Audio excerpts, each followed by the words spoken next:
Hello, I'm Joey Only.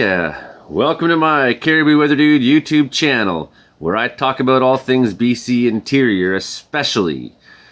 This week's work week, well, a little bit of this, a little bit of that, a little bit of this, a little bit of that. The thing is, though, looking over the long term, I keep expecting that it's going to return to some sort of semblance of cold weather, but it really isn't.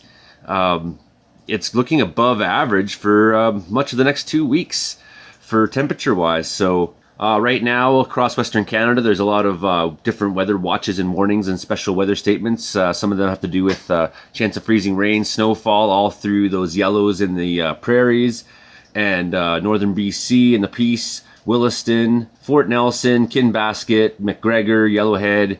All snowfall warnings have been going on there, so that should continue overnight. Overall, it's kind of still a mess in BC. When you look at the overall picture, the cold air mass really seems to be sitting on the eastern side of the country, and that's quite nice. I'm looking at the Icon model, and the Icon model has it looking warmer for BC this week than the other models do. But here it is, Sunday, 7 p.m., the time that I'm looking at this.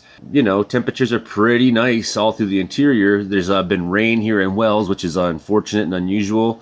And that's what that kind of weather is what's caused the slide of my chimney, unfortunately. So I had to spend Saturday, rebuilding my chimney. We look at just where the precipitation is, and it's all along the eastern mountain ranges, the Rocky Mountains and Caribous, Columbias, and then a swath of northern British Columbia tonight, overnight. Lots of it is rain, so it's a mess, and we're hoping that some of the commute for some of you won't be dangerous one. We'll look at 7 a.m. Monday. Let's see where that snow and rain is. So all through the central interior, down through the southern interior, Salmon Arm looking like a mix of rain and snow, depending on where you are elevation-wise. Mix in the cusp, snow in Nelson perhaps, rain, snow in 100 Mile House, Williams Lake. Between Quesnel and Williams Lake, so that'll just be passing through Monday morning. And we see up in the Peace Country, further you go north, the more that turns to snow. January 16th, rain in northern BC, rain in the mountains, bizarre. So that's all pushing down. Temperatures in the central interior through the day, warm. See 4 degrees at 2 p.m. in Williams Lake. So Monday brings a sloppy mix depending where you are, how much of it you're going to get. But certainly in the eastern parts of BC, in the mountains, and then there's a final push through overnight Monday of mix of rain and snow.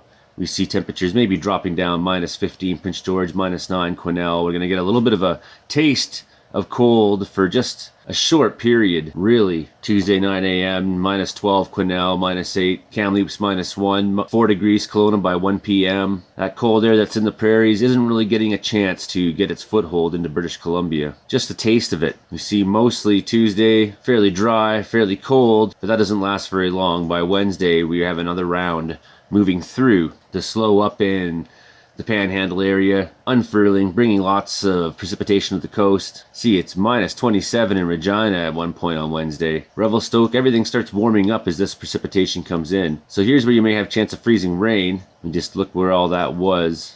Again, all through the mountain ranges, typical. Lots of precipitation expected Thursday at 2 a.m.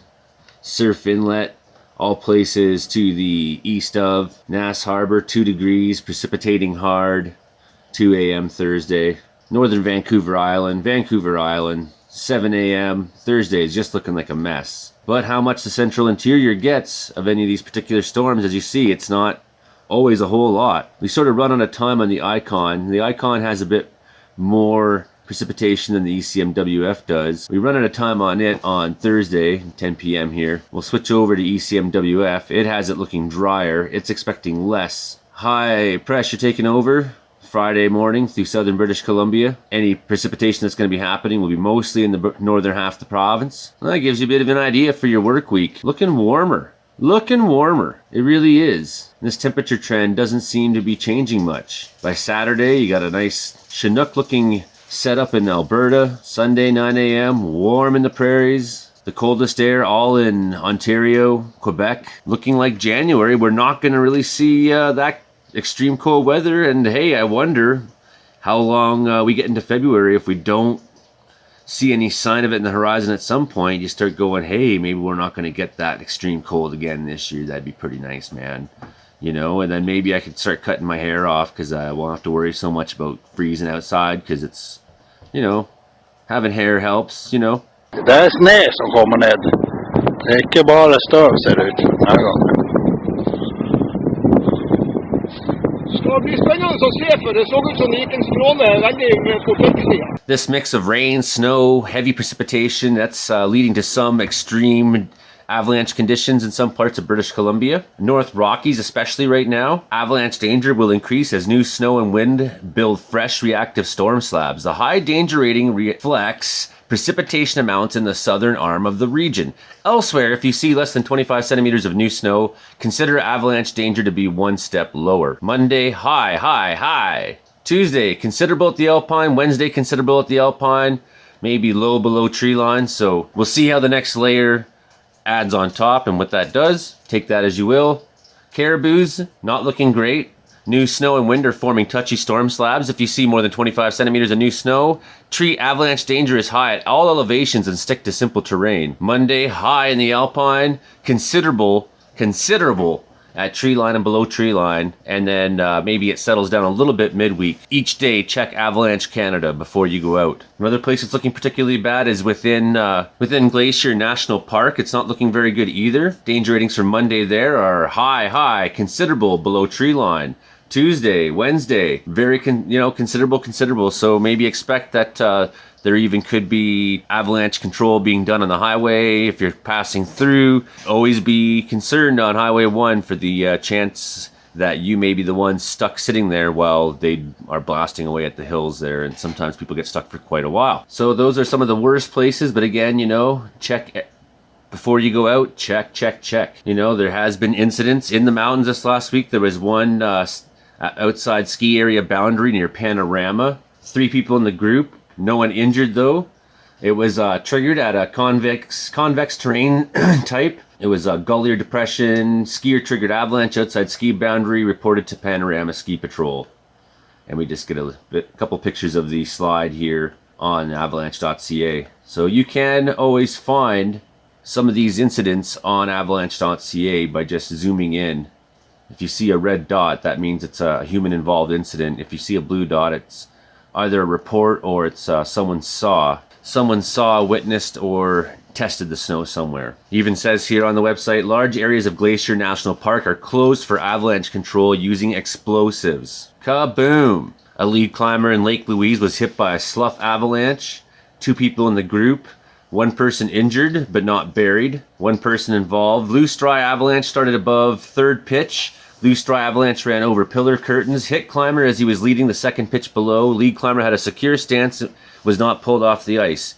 Tree debris was in the avalanche. Snow debris which piled up in the trough above. P1 belay, climber's right. Little Yoho intermittently closed for avalanche control using explosives. The mountains are wet and heavy right now. And some places are worse than others. A skier had an accidental avalanche at White Rabbit area in Banff. Skier accidentally triggered a slab avalanche 2.5 feet in the backcountry adjacent to the Lake Louise ski resort area, resulting in a partial burial with injuries. The avalanche occurred at 2,200 meters on the southwest aspect of tree line on steep open slope. The slab appears to have failed 30 to 60 centimeters down, was about 120 meters wide and ran about 200 meters. Suspect the failure plane was a faucet layer above the December 2nd crust, but observations were limited due to time of day. So that just gives you an idea of what to expect out there in avalanche country. Be safe, be aware, be prepared. Anyways, yeah, that's probably a pretty boring forecast all in all, but they're looking forward to warmer weather, British Columbia. What can I say? Mostly above seasonal. I've been sort of the one saying, well, it should return a little bit back to seasonal, but I'm not seeing that as we get closer into, as we're in the middle of January now. And this is when you expect to see some sign in the future of that cold Arctic air mass returning our way, and it's not looking like it's going to happen anytime soon. So keep our fingers crossed for this winter, and maybe we'll get through without minus 40 again at least. Please subscribe to my channel and keep apprised of my weather updates, my little wilderness stories and all that, and have a good work week. Stay safe out there. Bye for now.